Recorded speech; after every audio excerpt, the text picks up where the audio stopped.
Please join me. Gracious Heavenly Father, we thank you for this day. We thank you for this time we can join together and just do the people's business. We ask you to just be present with us tonight, guide our hearts and our minds and our actions for the citizens that we serve. Ask a special hand of protection on our first responders and military. We thank you during this election season that we can reach out and have a hand in our community and our government. We just ask you to bless our nation as we move forward tomorrow. In Jesus' name I pray. Amen. Amen. I pledge allegiance to the flag of the United States of America and to the republic for which it stands, one nation, under God, indivisible, with liberty and justice for all. Can I get an approval of the agenda? Motion approved. Madam Chair, just a couple clarifications on consent. These are not being pulled, but wanted to bring it to your attention. Tab 5, which is the Baskerville-Donovan item, the budget impact section, the funding will actually be coming from FDEP. Tab 6, which is the ANSWER contract, the contract provision in that agreement on anti-human trafficking has a typo in it. It references Baskerville-Donovan, and that has been changed to reference ANSWER as is correct. And then tab 7, the sign ordinance, the public hearing dates are a little bit off. It's going to go to Planning Commission in December, then it'll come back to you all for your first meeting in December. It won't be heard for final hearing until January. Does the motion still stand? Motion still stands. Any discussion? All in favor? Aye. I do have citizens to be heard, but I'm assuming that they are for Commissioner Hess. Is that correct? Yes? Or do you want to do it now before we do the presentation? Yeah? Okay, so Lynn Arts.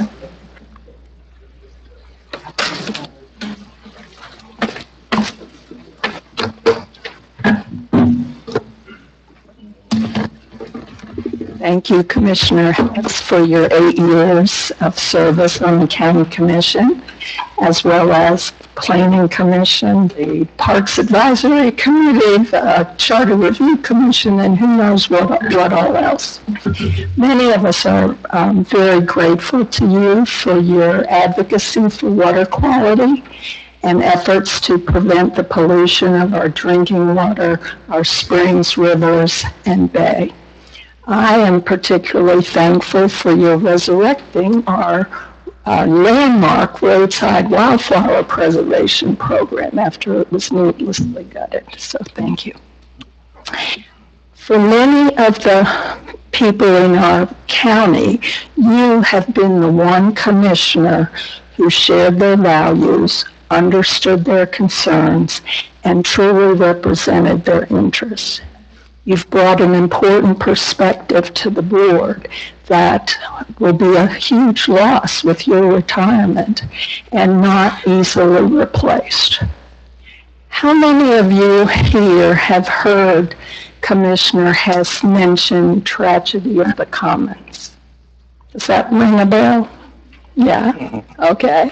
How many of you could clearly explain that economic theory to me and give me real-world examples? Probably not so many. So read up. It breaks my heart to see these tragedies occurring within our county and within our state when they're potentially preventable. So I thank you for consistently prioritizing collective accountability over individual rationality, collective rationality over individual rationality. And I wish you a very happy, well-deserved retirement and wonderful birding travels.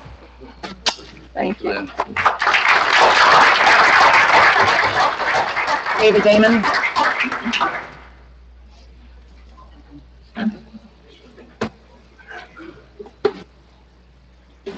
Thank you, Commissioners. David Damon, Crawfordville. Well, Lynn pretty well summed it up. That's a hard act to follow. Thank you, Chuck. Those words just don't begin to sum up how you have always been against the tide. You have always represented the people. You have represented the best interest for Wakulla County. You had no ulterior motive. You did it with truth. You did it with integrity, and you did it with class. And you will be sorely missed because you were the one that did your homework always. You studied, you knew what the options were, you laid them out concisely to where everybody could understand, and maybe others didn't want to listen to you, but I think right now, if it weren't for you, we'd probably be pumping wastewater into Spring Creek. We'd probably have a gas station already built over a cave at the north end of the county. There are numerous, many over 8 years, things that have happened that if it weren't for you, they would have gone ahead and it would have been done. And you made all of us better for being here. You made all of this board look better for being here. You guys can take credit for a golf course. You guys can take credit for doing the right thing, even though sometimes you weren't too sure about doing the right thing. And be honest, you wanted to do the other thing. Chuck, you were the guiding light. I'm so sorry to see you go. We wish we could make you stay there, but we can't. And to Carrie, your charming wife, we can't say enough good things. That she was there supporting you, and she was there encouraging you, and you were doing that to her too, saying, please work with me. But thank you so much for being here for all of us. Thank you. Thank you, Dave. Bill Damon?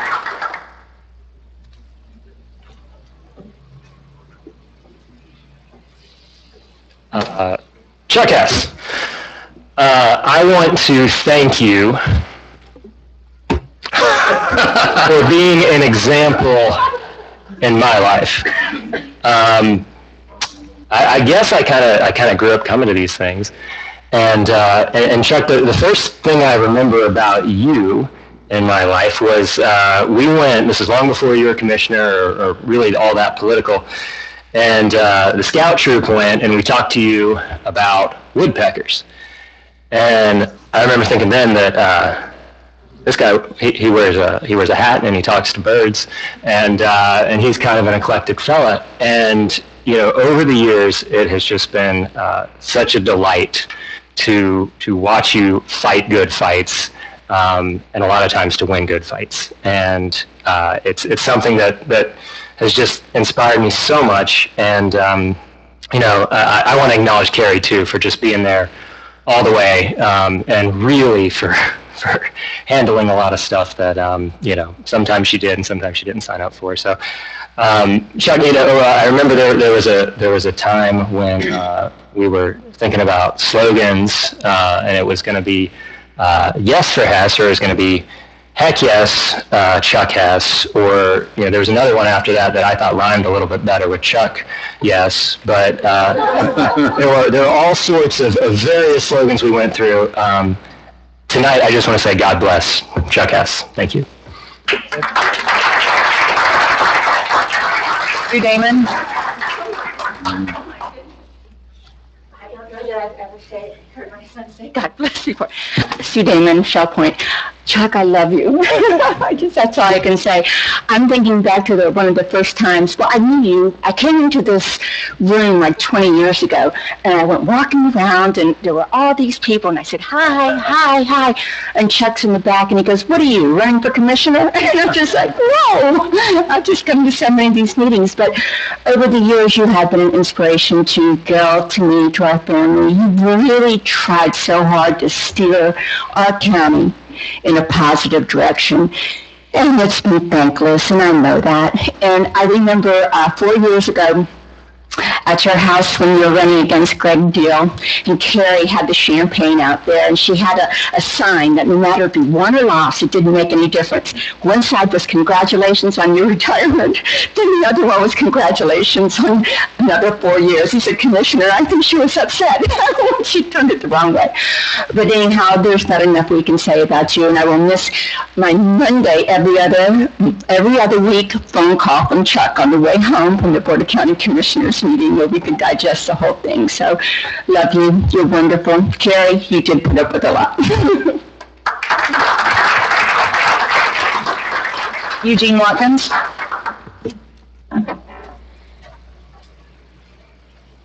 Hello, Eugene, Crawfordville. Chuck, last time I was here, you were at this end. So, Chuck, I too want to thank you for your 8 years of public service. Chuck and I have both lived and traveled all over Florida since the 1960s. Kind of gives away our age a little bit.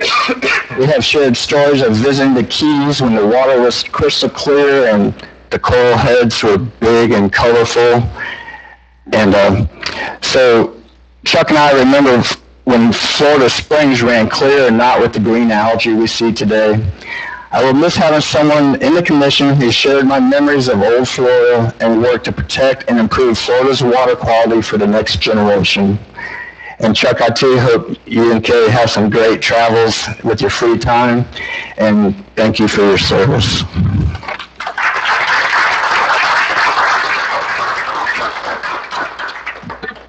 Anybody else? Okay. So now we're going to move into awards and presentations. We're going to start off with Commissioner Chuck Hess. If you want to get this now, Bill, for a picture, or whatever you would like to do with that.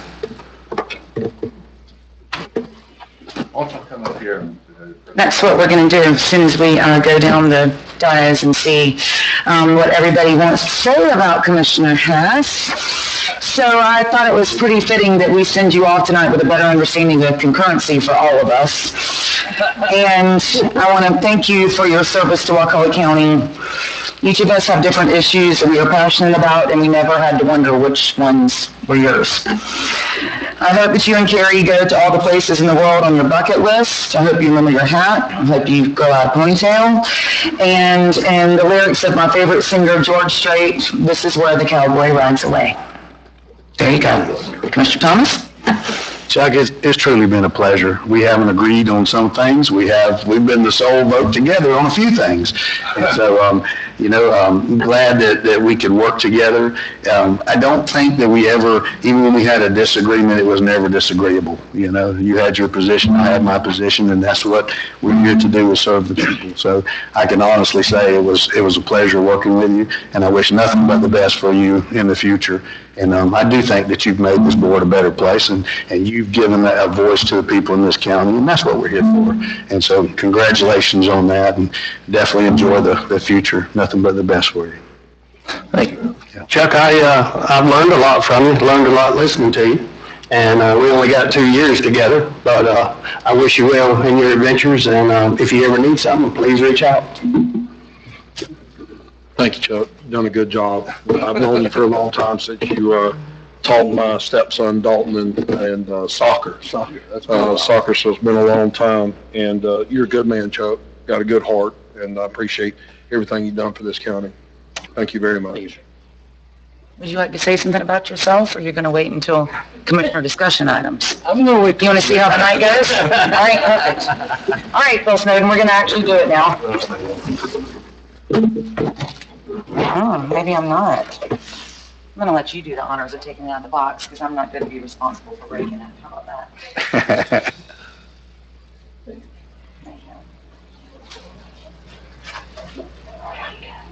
It's very fancy.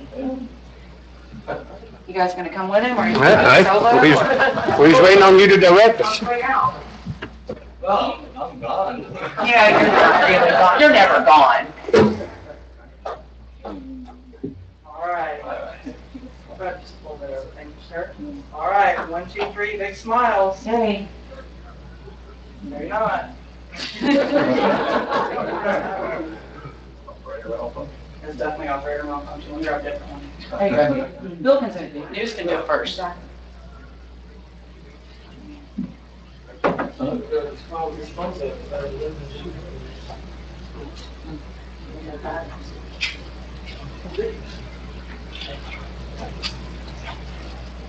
right, y'all. Thank you.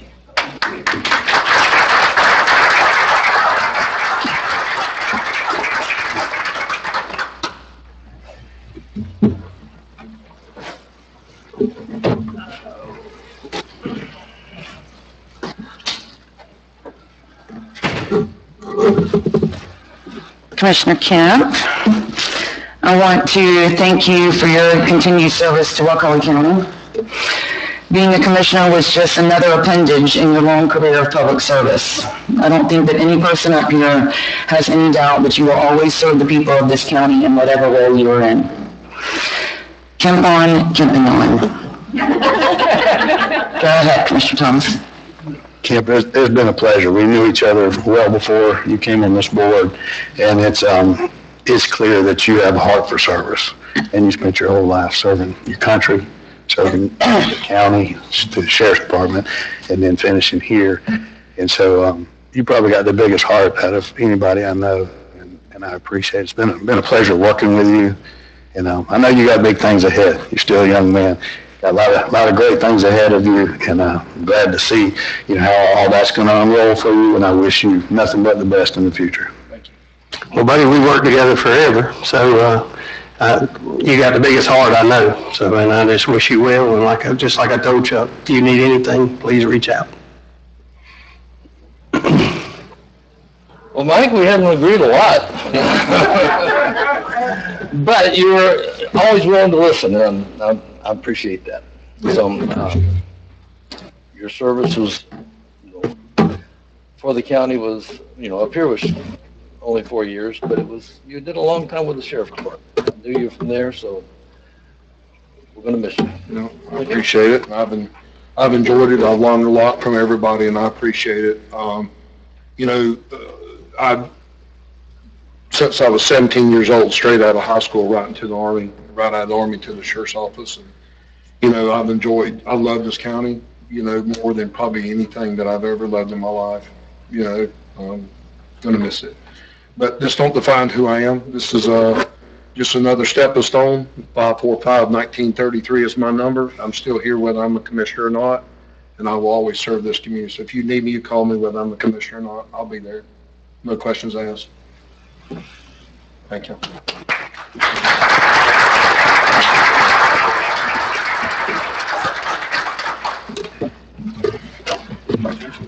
I'm gonna leave it in the box. You're leaving the box, okay. They are.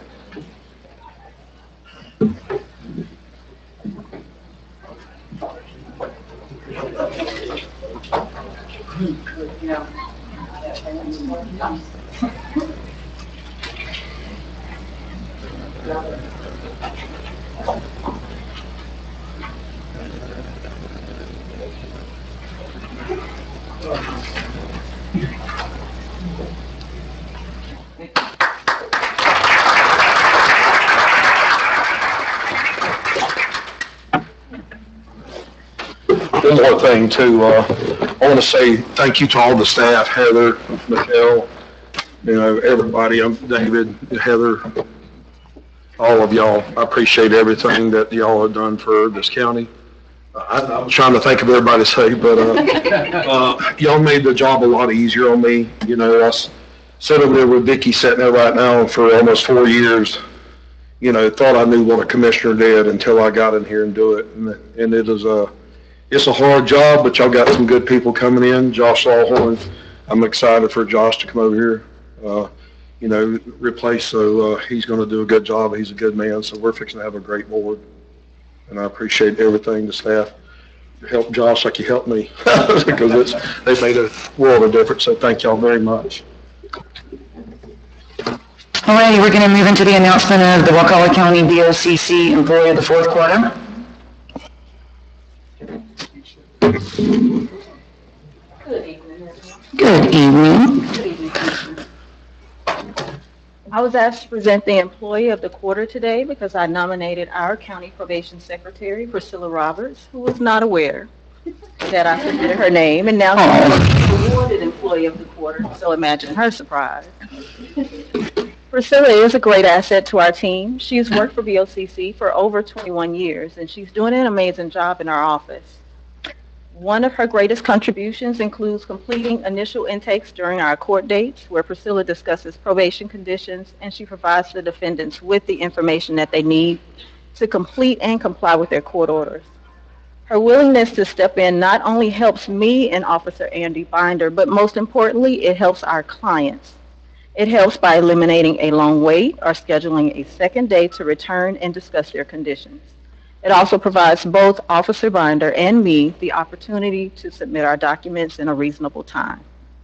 This results in our office running in a timely and an efficient manner. So Priscilla, please know that you are a tremendous asset to our office, and we're thankful to have you as part of our team. So we present, I guess this is the certificate of recognition.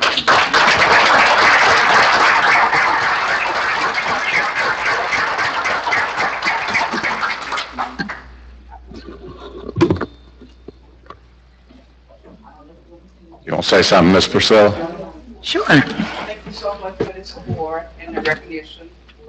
I will be grateful forever. Thank you.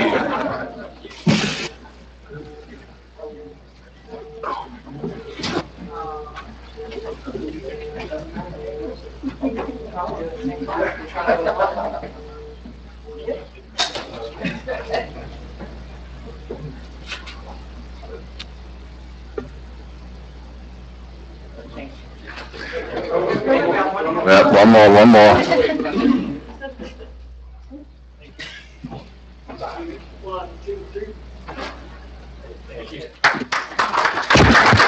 Keisha, about how many people a year does Ms. Priscilla see? Citizens? And Here, to be honest, we see anywhere between probably 250 to 350. yep, a year.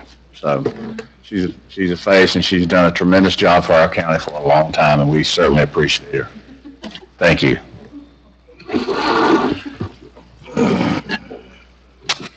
Next up, we're going to have Jim McShane from Career Source Capital Region give us our annual report, and guess what? We're not going to get a picture with you. That's all right. Okay? That's okay. Not a problem. So thank you, Commissioner Messerschmidt, and I want to let you all know that she helped me get through this last year. It was pretty traumatic. So did Heather. So thank you, Heather, for all your help.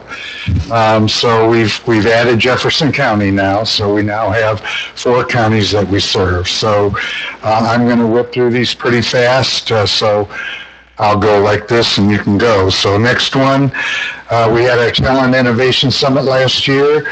We talked about culture and retention because those are 2 things that our business community needs to think about.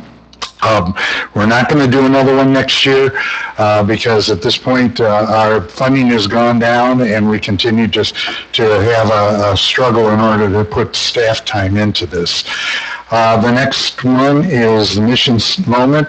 So Kevin Vaughn is our chair, and you all know him. And so he's asked for a mission moment at every one of our meetings. So this is a business person. Next one. This is a career seeker. You'll be able to read all of these when you get a copy of this. So we're interested, and our board is interested in making sure that we're doing what we can to help our folks. Next slide, Business Employee Solutions. So our Business Solutions team goes out and talks to the businesses in all 4 of our counties. Our goal is to get the businesses the talent that they're looking for. It's a struggle these days, as many of you know. It's a struggle for us too, so we know that. But the BS team goes out, next one, and by the numbers, they work with about 1,300 businesses every year and help post their jobs and find their folks that they're looking for. Next one, special projects and grants. So we have a special grant on retention and responding to businesses that might be going out of business or having a struggle. And Renee is just absolutely the best out there at this point, and she is out there to help out everybody to keep them from going out of business. So we do have some money from Florida Commerce that can help subsidize some of the business employees to keep them there for a short period of time when they're going through a struggle or something happened, like we had tornadoes in our area. Next is apprenticeship grant. Katrina Johnson is a part-time employee. She is an apprenticeship navigator, and Katrina has done a super job. We're one of the best in the state at getting new apprenticeships applied for at the Department of Education. They're a little slow on reporting back and telling us what they're doing, so we're working on that right now. Next, our LED program. This is for up-and-coming managers for businesses, small businesses, medium size, that don't have a program to help their emerging managers get some training. It's a 2-day training. It's a curriculum that we help develop, and the idea is to really give our businesses a chance to get some of their up-and-coming folks trained. Next, Power Hour is 2 times and maybe 3 times a year.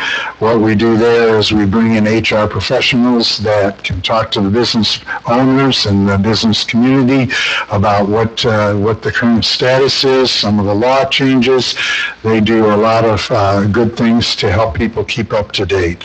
Next, professional development workshops. So our staff is trained to go out, talk about customer service, to train businesses on that, the businesses, their employees.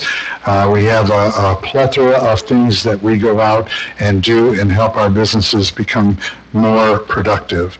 Next, Find a Job Fridays is our new thing that we're doing. In the past, we did all these hiring fairs and recruitment events. They take a lot of staff time, so we've decided to change that. And so now we're doing the Find a Job Fridays, and we're moving it around to our different counties. And they are really, we're starting to attract more people, which is a great thing. Next, this just gives you an idea of what we do. This is over at Tallahassee State College. They're usually big enough place that we can have all our businesses there. We usually get about 25 businesses that show up, and we've been averaging now more around 50 to 75 job seekers every time. 2 years ago, it was down to like 5 or 10 if we were lucky. So things have improved.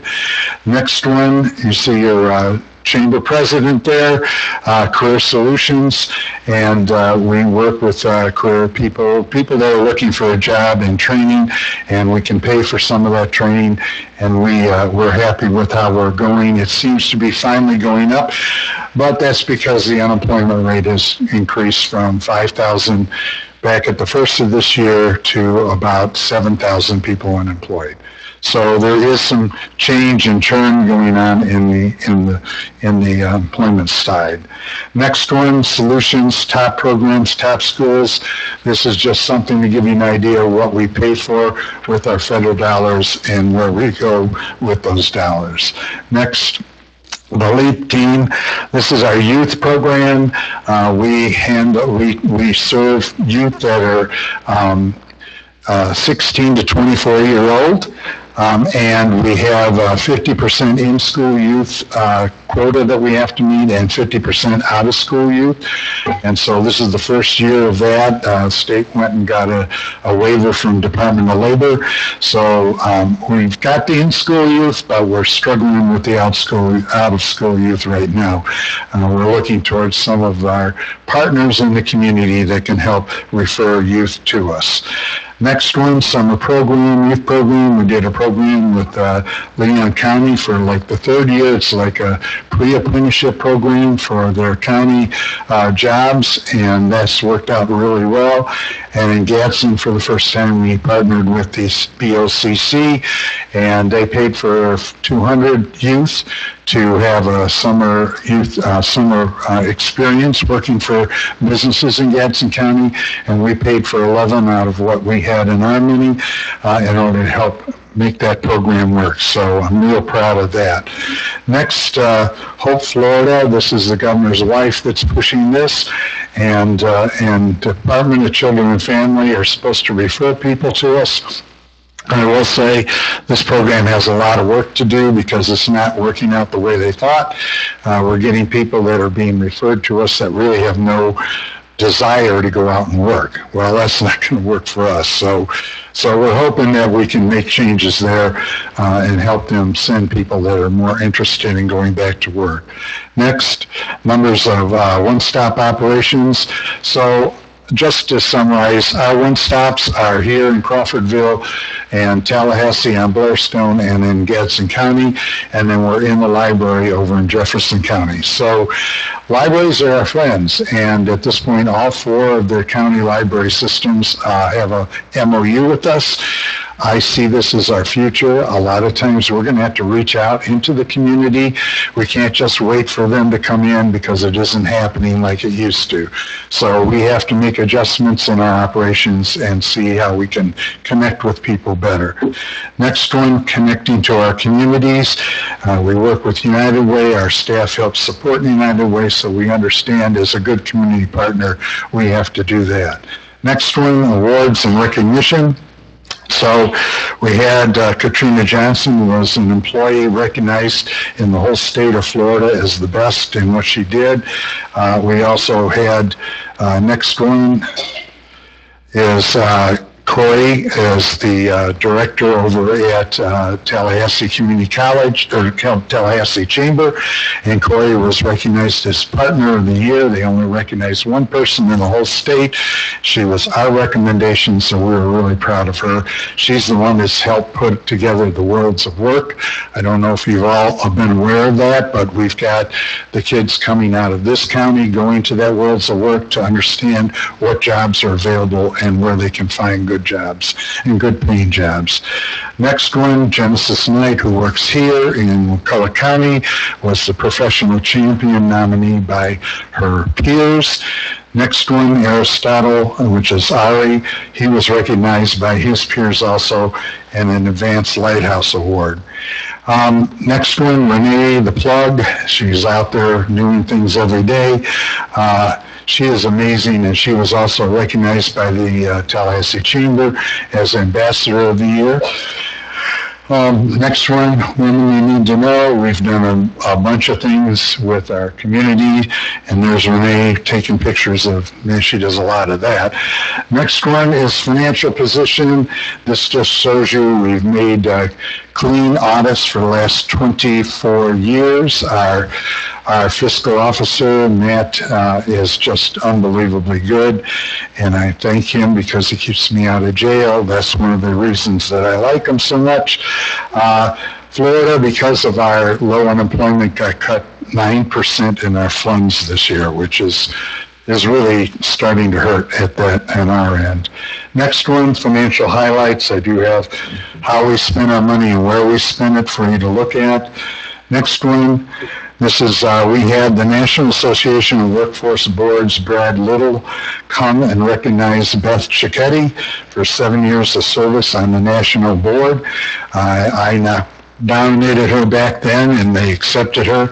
She's been a wonderful person that really can do a whole lot of good things, and as you know, she's part of our EDC here in Wakulla County. Next one, I do have a list of the board and officers for you, so you can look at that. Next one, the REACH Act, so that's adding Jefferson County, and that's what we've done, and that is my report. I can go fast. I know you guys are all busy, so I don't want to, but I'm open to questions because this is a changing environment right now. I mean, we're getting to the point where we have less younger people, and that has an effect on us right now. Our businesses are still struggling to find people that are trained and show up. We have a lot of issues with that. I just went through with with the, one of the committees I stand on and they sit on, and they analyzed all the people that don't show up to school, and it's incredibly discouraging at this point. We have a lot of kids that walk away during the day in each of our school systems, all 4 counties. Gadsden was the worst. I was shocked. So we have a lot of work to do, and we want to work with you and see what we can do. Thank you. Does anybody have any questions or comments for Jim? Y'all still administer the test and the recruiting on behalf of St. Mark's Powder? Y'all are still doing that? Absolutely. Patrick is our former chair and actually the best. And so yes, we do that. And they're the only ones that require that test, but I got to tell you, in Indiana, that test is across the whole state because the state made a decision that way. So yes, a good test. And in the presentation, Angelica Scott, she is from Wakulla, correct? Yep. She was our mission moment, and she has a really great story of the success of Career Source if anybody's interested. Yep. All right. All right. Thank you. Thank you. We're going to move into consent. Motion to approve. Second. Have a motion and a second. Any discussion? Hearing none, all in favor? Aye. Consent items full for discussion, none. General business, number 9. Ashley? Hi, I'm Ashley Rowland Yost, and I'm a planner at Planning and Zoning. This is a request for board approval of a resolution adopting the multi-jurisdictional program for public information plan, and that's pertaining to the CRS community rating system. Wakulla County was invited to participate in a project to create a PPI with a grant from Florida Department of Emergency Management. This project was facilitated by the Silver Jackets, and they're a group that works collaboratively, bringing together federal, state, tribal, and local partners to develop and implement solutions to flood risk management problems. On May 6th, the board adopted a resolution creating the multi-jurisdictional program for public information committee. And it's important because Wakulla County participates in the CRS program and the National Flood Insurance Program. And we do lots of different activities to acquire points. Currently, we have achieved a Class 7, which provides a 15% discount on flood insurance, and that's an annual overall savings of $156,411 for our citizens. And by implementing this PPI plan, we're hoping to achieve a Class 6, and that would result in a 20% discount, which would be an annual savings of $208,549 for citizens who are required to have flood insurance and have flood insurance through the NFIP. Wakulla County wishes to adopt a PPI plan in collaboration with the City of St. Mark's, City of Tallahassee, Leon County, and this helps to identify, prepare, implement, and monitor a range of public information activities meeting the specific needs of our local community. The PPI plan is intended to improve public information outreach to the citizens relating to knowing your flood hazard, insurance, protection of people and property from hazards, building responsibly, and the natural floodplain functions. Motion to approve. Second. Thank you. I have a motion and a second. Any discussion? Yeah, the CRS system is really an important program, and there's a lot of things we can still add to reduce our risk and and get more points in the CRS system and reduce our community's insurance rates. So you might look at that. A little more freeboard make a lot of difference. So. Any more discussion? No, ma'am, that's a good thing. All in favor? Aye. Thank you, Ashley. Thank you, Ashley. Number 10. This agenda item requests board approval to purchase 2 new vehicles for the Road and Bridge Department in the amount of $101,366 from Allen J. Fleet Sales and approved to dispose of the current vehicles. Motion to approve. Second. These, okay, good. These are already in the budget, right? Already in the budget. I was gonna say, the next three items are in the budget. This one and two other items are already in the budget. And, they're all out of 1 cent sales tax? This one is out of the road fund. The 11 and 12 are out of 1 cent sales tax. Right. Who did the motion? You did? Who did the second? Me, ma'am. Thank you. Any more discussion? All in favor? Aye. Number 11? This agenda item requests board approval to purchase a new vehicle for Parks and Facilities Management Department, amount of $60,601 from Alan J. Sales. Just, go ahead. They're the same thing. Yeah, second. And the only correction here is it will be purchased out of 1 cent sales tax instead of the general fund as mentioned in the budgetary impact. Any discussion? All in favor? Aye. Number 12? 12, this agenda item requests board approval to purchase a new vehicle for the Assistant County Administrator Community Development in the amount of $52,591 from Alan J. Sales. Same thing, it'll be purchased out of 1 cent sales tax. Motion to approve. Second. Motion and a second. Any discussion? All in favor? Aye. No public hearings tonight. No planning and zoning tonight. No commissioner agenda items tonight. County Attorney? I have one item tonight as we were, talking internally about, how to, bid Commissioner Hess goodbye. We were going to pass the hat and get him something really expensive and fancy and fantastic, but instead we decided he would like this better.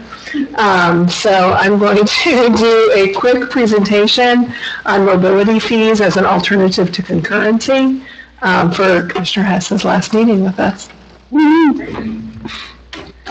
So you can go to you control it. Okay.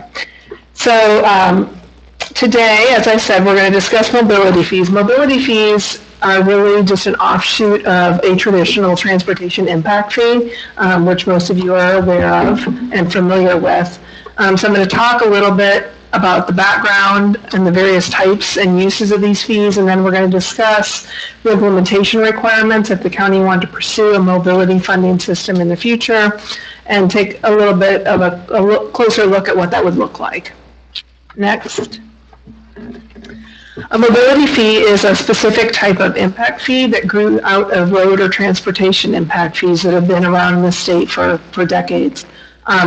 Mobility fees here in Florida have been developed as an alternative to transportation concurrency under Florida statutes.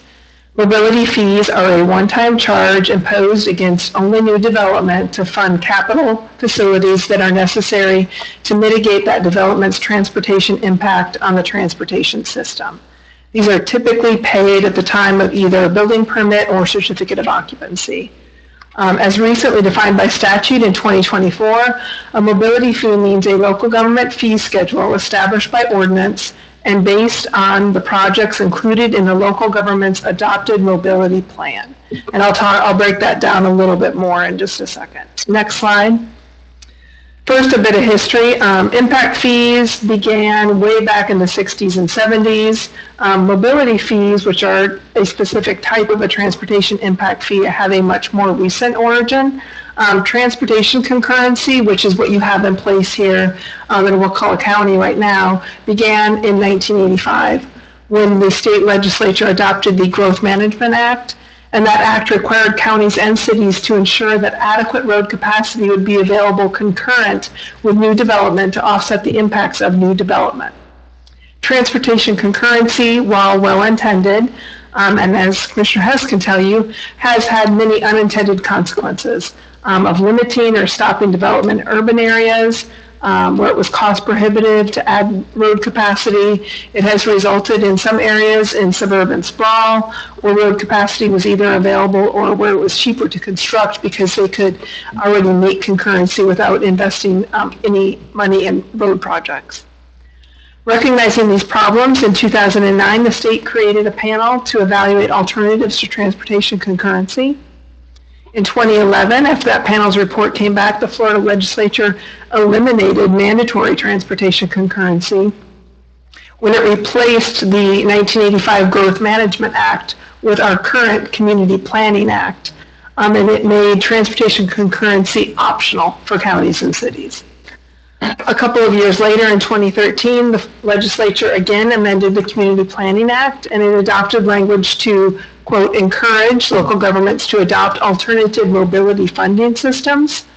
At that time, there were three types of systems identified in statute. You could have concurrency, you could have a mobility plan with a mobility fee, which is what we're talking about today, or you could pursue a non-mobility fee-based system, which is basically a long-term strategy to facilitate certain development standards, things like exemptions for urban infill and such. In 2019, the Florida legislature again amended the act and made it clear that any mobility-based funding system must comply with Section 163.31801. That is the Florida Impact Fee Act. So there's the legislature telling us mobility fees are a form of impact fee. Then earlier this year, in 2024, the legislature again tweaked various provisions of Part 2 of Chapter 163 to at last define mobility fees and tell us what they think a mobility plan should look like. Next slide. So as noted a couple slides back, Florida statutes now defines a mobility fee as a local government fee schedule established by ordinance and based on the projects included in that local government's adopted mobility plan.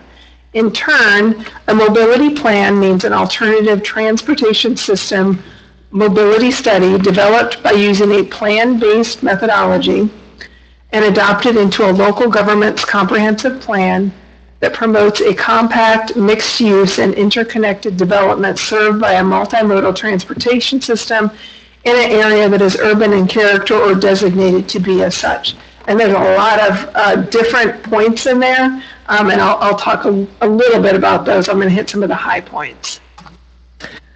So what are the differences and the similarities between a traditional road impact fee, which Wakulla had on the books at one time in the past, and a mobility fee? Mobility fees are not a separate and distinct legal type of fee. They're a specific type of transportation fee. They're held to the same standards, which are found in that Florida Impact Fee Act. And it includes all requirements of that act, the dual rational nexus test, which happens to be codified in subsection 4 of that act. And I'll run through that act a little bit more. Not in great detail, but a little bit more. But as the mobility fee concept has evolved here in Florida, there are a couple key requirements for a mobility fee, as you read or heard about all in that prior definition. First is the uses, or to put another way, what can be funded by revenues that are collected. A traditional road impact fee was limited to expanding vehicular lane miles or other improvements, such as certain types of turn lanes that would expand roadway capacity for car trips. In contrast, mobility fees are based on and geared towards funding multimodal transportation systems. That certainly can still include and probably be dominated by vehicular trips and vehicular type improvements, but it can also include pedestrian facilities and other alternative modes of transportation, such as bicycle facilities, buses, trains, transit, if those are things that the community is ready for and desires. The second distinction is the type of methodology used to calculate the fee amount. There are two common methodologies used to calculate impact fees. The first is called the standards-driven methodology. That is the methodology that Wakulla County's previous transportation impact fee was. It was a standards-based methodology. Standards-driven fees are based on the cost of existing or desired levels of service. For example, you would use the average cost per lane mile to achieve a desired level of service, such as C or D or whatever the community has adopted. So it's based upon average costs. In contrast, an improvements-driven or a plan-based fee, which is what a mobility fee is now statutorily required to be based upon, are determined by allocating the cost of specific planned improvements that are identified in your CIP or your mobility plan and that are needed to serve new development over a defined planning horizon. So instead of this average cost, this average road cost, you have a list of specific capital improvements We're going to improve roadway X from segment A to segment B. Our engineering cost for that is X million, and so on and so forth until you have an entire list. These are the projects that you're specifically going to be funded. Those form the cost basis for any mobility fee that then comes forward. So that is, in that definition, that is the plan-based portion of that. Finally, by definition, the area subject to a mobility fee is required to be urban in character or designated to be urban in character at some time in the future. This is a brand new statutory requirement. It has not been interpreted by the courts. We're not sure exactly whether that means a rural area, for example, would not be suitable for an impact fee. But the existing statutory definition of urban in character is fairly broad. And it means an area used intensively for residential, urban recreation, conservation, parkland, commercial, industrial, institutional, or governmental purposes, or an area that's undergoing development for any of these uses. So urban in character is not, when I first read that, I was thinking they're talking real downtown stuff. It's much broader than that. So I do think there are potential uses for mobility fees in a less traditionally urban area. And finally, and here in Florida, mobility fees are intended to replace traditional transportation concurrency and their proportionate fair share mitigation requirements. So, in sum, mobility fees are transportation impact fees used to fund multimodal projects set forth in an adopted CIP-based mobility plan for an urban area or an area designated to be urban in the future. There are several, after those basics, there are several Florida statutes that are relevant to the discussion of both impact fees and mobility fees. They're listed there on the slide. The first and most important one is probably the Florida Impact Fee Act, and that is in Section 163, 31801 Florida statutes. Until I think it was 2006, impact fees in Florida actually developed through case law and not through statute. But in 2006, the Florida legislature adopted the first Impact Fee Act. That Impact Fee Act initially was pretty small, pretty minimal. It required that the calculation of the impact fee be based upon the most recent localized data. It required certain accounting and reporting requirements for impact fees. It had some notice requirements and limited administrative charges to actual cost.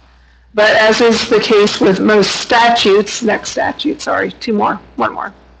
There we go. Once a topic is on the books, as we all know, it can be amended each legislative session, and so that is what has happened here. Since 2006, that Florida Impact Fee Act has been amended at least 11 times to add additional requirements. So impact fees, and as a result, mobility fees are actually highly regulated by the state right now, and there's a lot of requirements that if the county wanted to pursue a mobility fee, they would have to be aware of. I divide these into four main requirements. First, the traditional legal requirements. These are things such as the dual rational nexus test, the requirement for credits. There's statutory requirement for credit so that growth is not paid twice for the same types of improvements. We have to be very careful about that. There are procedural requirements. These are things such as noticing requirements, reporting requirements. There are also limits on rate increases. Once you have a rate on the books, there's limits on how those things can be increased in the future, and there's phasing requirements attached. There are use restrictions. Mobility fees, just like impact fees, can only be used to add capacity to the system. There are also, however, statutory limits on how much and how you can use these to pay for debt, and also limits on the types of facilities and infrastructure that can be used. And then finally, there are some legal defense requirements in there that have a burden shifting standard so that if an impact fee is challenged or a mobility fee is challenged, the government actually has the burden of proof, and deference cannot be paid by the court to that government's interpretations. Next slide. As it pertains to mobility fees, in 2024, the Florida legislature added some relevant definitions to that Community Planning Act. We've already gone through the mobility fee definition and the mobility plan. Additionally, they made some changes to section 163 through to 180, which is your concurrency statute, pertaining to concurrency and mobility fees. And then they're not going to go through all of these requirements regarding transportation concurrency because we'd be here much longer than everyone would want to be. And you're also already familiar with how it works, or as Commissioner Hess would tell us, doesn't work. But I want to point out a couple of changes. Next slide. First up, on proportionate fair share, or your pay-and-go system. This is the system that you already have in the books, where if a development's coming in and they are tripping and failing concurrency, they have the ability to either build an improvement to make sure that they don't trip concurrency, or they have the ability to come in and negotiate a pay-and-go agreement with you, where they agree to put up funds that will go to a dedicated project in order to help meet their concurrency requirements. And then once they make that payment, they're able to go ahead and get and develop if they meet all your other requirements. This year, the legislature did amend the proportionate fair share provisions and made it really clear that if a development pays a proportionate fair share payment or makes another type of fair share contribution, that they're considered to have mitigated their transportation impacts and they're allowed to develop, and that their development requirements are satisfied. The legislature also this year made some largely non-substantive changes to subsection 5I of 163-3180 to remove some of the language that would encourage alternative mobility funding. The major substantive provisions that they changed this year in subsection 5J, they imposed requirements on counties and cities that both charge mobility fees. And if you had a city and you guys were also going to charge a mobility fee, you would be required to enter into an interlocal agreement in order to coordinate your systems and ensure that new development isn't charged twice for the same types of improvements. Since I don't believe any of your cities right now charge these fees and you're not charging it, it's just something to be aware of in the future. So how would this look if we were going to implement? If a mobility funding system is something the county wanted to pursue, there are a few things that you would have to undertake. The first is you'd have to undertake a comp plan amendment to eliminate transportation concurrency and to develop your mobility plan. You'd have to time this so that it would all sort of come together at a certain time together, so that transportation concurrency went off the books when your mobility plan was coming into play. Second, you would need to engage a consultant to develop that mobility plan and then to calculate your mobility fees based upon that plan and the units of growth that are projected here in the county. This type of a plan and a fee would most likely be based upon trip data, and it would be a cost per trip depending on the types of trip generation they would expect your development to pursue. So you'd have a fee schedule that would have single-family homes, probably multifamily dwelling units, various types of commercial, retail, industrial, depending on the types of uses that we're expecting to see in the county. And the trip data is generally based upon nationally collected. It's been collected over decades from the Institute of Transportation Engineers. So there's a pretty robust source for that data out there. Finally, you would amend the county code to adopt the mobility fee. After the initial adoption, as I mentioned when we were talking about the Impact Fee Act, there would be limitations on how often and how much these fees could be increased in the future, and there's phasing requirements that would come into play. So what does a mobility fee schedule look like? It looks a lot like what your former impact fee schedule would look like for road impact fees. But it's going to be able to include costs for bike lanes if that is the community's preference. It could include costs for future bus stops and busing if Wakulla County eventually grows into that. So there's definitely more flexibility with a mobility fee than with your current or your previous transportation impact fee. But in practice, it looks the same. You'd have a fee that all development would pay at the time of either permit or certificate of occupancy. Those fee rates would be set by the board after reviewing the study. The study would give you maximum rates. And I can't tell you what the fees would be here because it depends on what projects you're trying to fund. But I can tell you that, road impact fees, transportation impact fees, and mobility fees around the state vary quite greatly, depending on that community's policies and how they want their road system to develop and what levels of service they want to meet. For example, you could have a road impact fee that's $1,000 per house up to a road impact fee, a mobility fee in Osceola County recently adopted that was $21,000 per single family house. So the good thing is that is all within this community's control. And you as an elected board, if you wanted to pursue this, those rates would be within your control. There's no requirement to go to that max rate. The one requirement you would want to be cognizant of is if you have a mobility fee schedule of maximum rates that are presented to you, if you're going to decrease some, they need to stay proportional to each other. So you would be decreasing them all.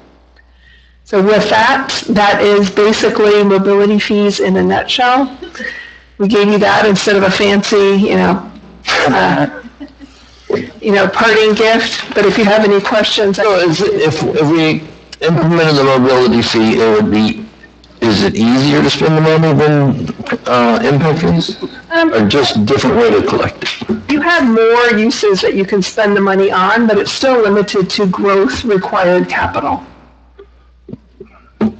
So instead of just adding lane miles to roads, you could add other capacity. But is the flexibility, okay, if we're gonna, Percentage of it.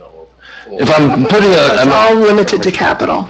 I'm charging for, there's a impact fee on, Spring Creek Highway. And that's what the development is.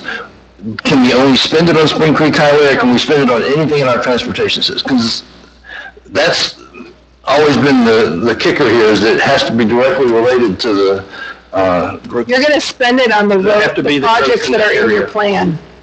So you're going to have if you had a mobility, you would have a plan that had 15 things we need in the county. And that's where that money goes, to those projects. And so if, when we're, all these houses we put up in the Cutchins development up on, we'll call it Aaron Road, okay, when those roundabouts, Aaron Road, and those could have been paid for out of a mobility fee if we had that in place. Assuming those were adding capacity. They're adding capacity. So, and that's my issue, is that we had to pay for those out of 1 cent sales tax because we impacted the road system such that we had to make a change. But the developer, it's a tragedy of the commons issue, is that we paid for it, okay, but he's taking the profit from it. And so if we had the mobility fee, he would have paid part of that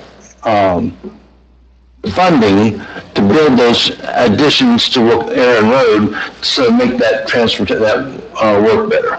Publix is another example. That right turn lane coming out of Publix, that should have been covered in the very beginning. It wasn't, okay, because it never kicked the concurrency. This is this mobility fee would kick in, because we would have plans of things we need to build, and the developers would be basically helping to fund that construction to build capacity for their development. I think it's probably a good way to go, and it's probably better than the impact fees that we had before. Ms. Heather, ma'am, can I ask Ms. Heather? Of course. Ms. Heather, the very first one I have is the mobility fee study. Would that be, so let's say tomorrow night the county has voted for us to have impact fee studies. Would fall, we could use that same thing, fall under that mobility fee study, right? If the county decides that they want us to do an impact fee study. I mean, we still have to pay for a study, right, for the mobility fee. It's no different than an impact fee. That's correct. You would need to engage, I mean, sometimes engineers do them, sometimes there's, rate consultants. You could potentially have quite a few people apply to and give you costs to do the study, but it would definitely take a professional study. And then I think you just answered my second question. I had the restrictions on the mobility fee, what we could spend it on. It's going to be based upon whatever you put in your mobility plan. So one other quick question, and you may not know the answer to this. If let's just say tomorrow night, the county decides they want us to have an impact fee study, so a mobility fee study, and we pay for that, and we adopt some sort of mobility fee study, and I say it this way so the citizens can understand as well. If we get that mobility fee study, and like I say, I'm looking for direction here, and then the developer says, okay, well, I'm going to pay your mobility fee study on each house, but now I'm not going to pay for, let's just say, this turn lane, because you're going to pay for it with your will it cross, you see will that? Yeah, I mean, and the reason I asked that is because I was looking up impact fees, and there's several lawsuits out there with a nexus based on, do you get the developer to pay for all of the infrastructure inside the development? Or because they were saying that, look, if I'm going to give you a $20,000 impact fee per house, I'm not paving these roads. I'm not putting this thing in. I'm not. I just want to make sure you're not cutting. We're not cutting off our nose to spite our face. Just even talking about this. I mean, the developer would still be responsible for his own internal infrastructure. Okay. I mean, you're not charging fees to put in developer needed infrastructure. You're not charging mobility fees or impact fees for local roads.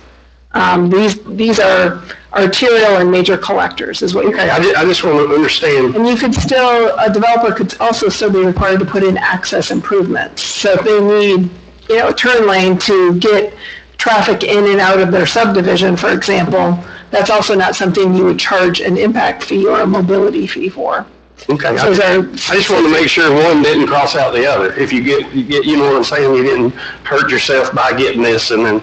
Well, the interesting thing is that right now with concurrency, they split the trips so that it never applies. And this would capture it right up front, and we can build what we need to make the road system work for the citizens of the county. But you still have to demonstrate the nexus, though. You still have to demonstrate that whatever that development is going to cause an impact in order to trigger to go to your impact fee or mobility fee. Yeah. Yeah. Same difference. You put 100 houses out there, you're going to trip something. Yeah, I mean, if every development was large, you really wouldn't need mobility fees or impact fees, right? Because you could work specifically with that developer for them to mitigate their impact. But every development isn't large. Some you have infill developments, and they still do impact the system, just not at the rate of a 100-unit subdivision. So the mobility fees and impact fees sort of fill that void as well. Okay. Thank you. Any other comments for Heather? That was riveting. Thank you. That was a short version. Well, I think, it's something, as the board moves forward, this is something that could benefit our county and benefit the citizens of the county, and I think we should be looking into it. But I guess I'll make one point, might as well. We got to keep in mind, you gave the example of Aaron Road. So those homes are now $300,000 and $400,000 homes. So certainly they created an impact. Certainly they created more traffic. There's no doubt about it.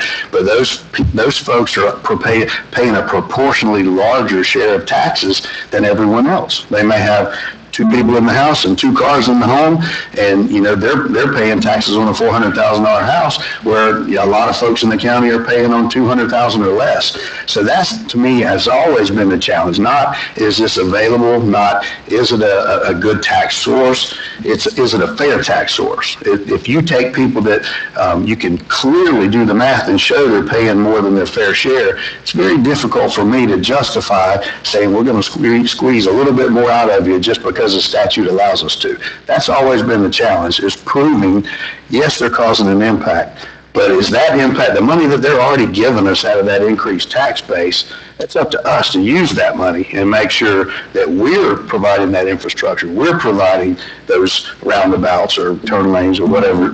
Yeah, but if we're not having to do that, then we can reduce the taxes on everybody else, but we're still having to do that. And that's the whole point here, is that we have to have the income to run the county, and the new development is just paying for their own way. It's a constant battle.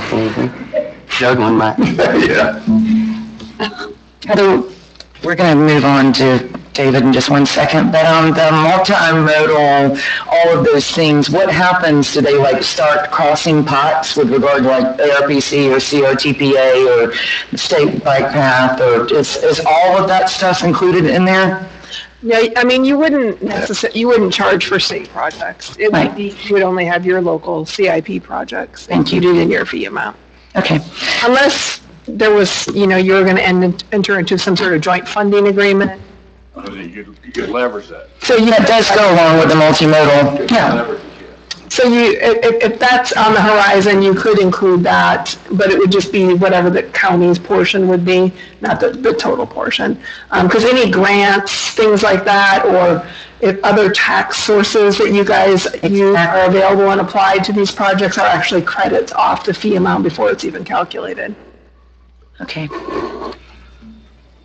You semi-satisfied with your going away gift before we move to David? Just wanted to make sure you heard it. I don't get to act on it. Okay, County Administrator. Thank you. You're welcome. Thank you for all that you do for our county.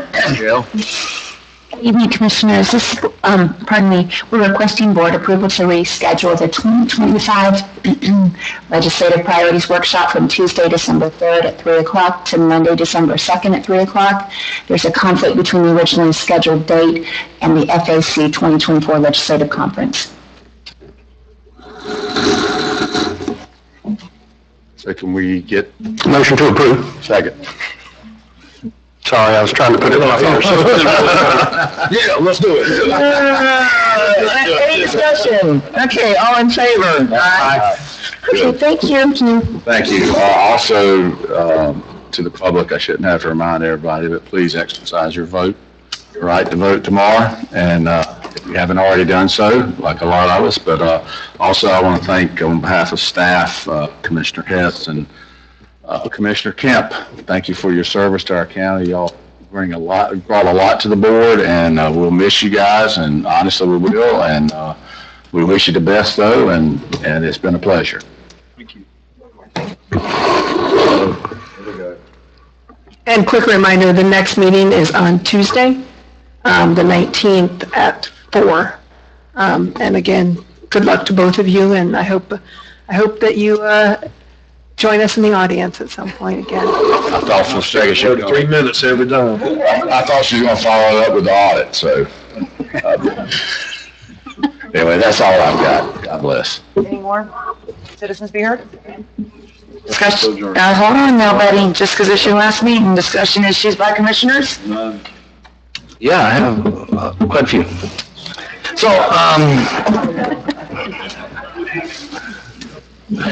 my concern is that you haven't recognized that if you start saying no to some developments, they'll bring you a better product.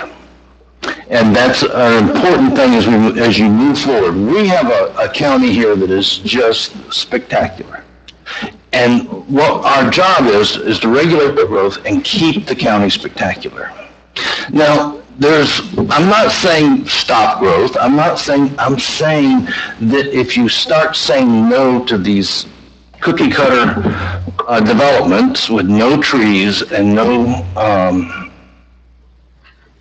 amenities, okay, all of a sudden the developer knows that you're not going to approve those, and they'll bring you something that looks a lot better. So, the last few developments we've had have been straight lines everywhere, okay? There's nothing, it's basically tract housing, okay? And that's, it's a way to build a house. It's the most profitable way to build a house, but it's not the most aesthetically pleasing for the community. And that's my concern, is that if you start saying, you don't have an opportunity, and the problem here is you're not looking at the preliminary plats to make changes. You only see the initial comp plan change and the final plat. There's nothing in between. If you put in the preliminary plat, all of a sudden you have a chance to say to the developer, no, this isn't good enough for us. And you can turn it down at that, which, you're not telling him you can't develop it, he's telling him we want something better. But if you don't do that where it comes to you for the preliminary plat, you can only have the option to turn it down at the comp plan change. And that's way before you even know exactly what you're getting, except you're getting a bunch of houses, okay? So I would suggest that we start reviewing preliminary plats, and that way you can have impact, and then you can start saying no, and the developer moves forward to a better project, a better package, okay? And that will really improve, development, make the houses more valuable for the people down the road, and it'd be aesthetically nicer for our county, because we have, we haven't lost it yet. I mean, I go down to South Florida and I see where I just find those places horrendous. And most of the people that came to Wakulla County don't want to live in that situation. But we're aiming for that situation, and we need to, as the regulators of development, and that's part of our job, is to start saying no so that they bring you a package that you want to say yes to. And I think it's really important that we do that. And I want to, since it's my last night, I want to thank the staff for the county. It makes the job a lot easier. They're very helpful, and they always got what you needed done. And I really appreciate that. And as far as the board goes, you can do better. Okay, that's it. How about Commissioner Thomas? Anything to say tonight? I just wanted to say, as of this evening at 6:10 p.m., 58.87% of registered voters have voted in Wakulla, so good job. Great job. That way surpasses the primary that we had. And so tomorrow's the last chance. Hopefully we have a great turnout tomorrow. We've got some state amendments, and we've got some local charter amendments on the ballot, if you haven't looked at those yet. I have a question for our lawyer. Could we change the election system such that if you only have two candidates, doesn't matter whether they're partisan or not, they go to the final, to the November election? Because we elected, Mike lost his race, and only a third of the county. 40.5%. Yeah, I mean, no way is that respective of all the people in the county. And if we just change, it doesn't matter if they're partisan or not, but if everybody is showing up to the election, okay, it's really nice to have somebody on the local electors basically on the ballot. And I think it would be good for the county and good for you as an individual. You're a little longer campaigning, but that doesn't hurt you. So, can we do that? Election system is preempted to the state. So it'd be depending on whether the Florida election code allows that or not, and I believe right now they just have universal open primaries for when those positions come up.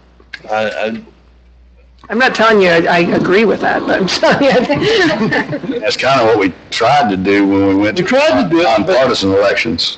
And then nonpartisan, but if we're, okay, you keep the partisan stuff, because they ruled against us on the nonpartisan, when you sued them, Ralph. But my point is that even though we have to be partisan, we have to put it on the primary ballot. Why can't we just take it to the November ballot? I think it doesn't change anything except the date of the election. And then people wouldn't sit in limbo for 4 months where they're not, they've been voted out, but they're not there, they can't leave, they have to serve. What were you elected to do? You served till the day you... I know, but it would be much better. You're saying Valerie would be here the day she got elected, and we're gonna keep it, No, he's just saying push it to the general. Push it to the November Push it election. till tomorrow. Tomorrow would be the election between Ralph and Valerie and Mike. And Ralph and I mean, Valerie. Mike, you won the general last time, but you lost the primary. Yes. Okay, and so it might have affected. 77 votes in the primary and one in the general, 971. Not that you remember. Yeah. I think it would be better if we had a bigger representation in our local elections, and the only way to get that is to move it to the November election. Yeah. I actually agree with you. But we're out of office, so. Those guys have to do something. Anything you'd like to say? That's all I have. Thank you. Just encourage everybody to get out and vote tomorrow if you hadn't voted. Thank you guys both very much for your service. And I need a motion to adjourn. Motion to adjourn. And a second? Okay. All right.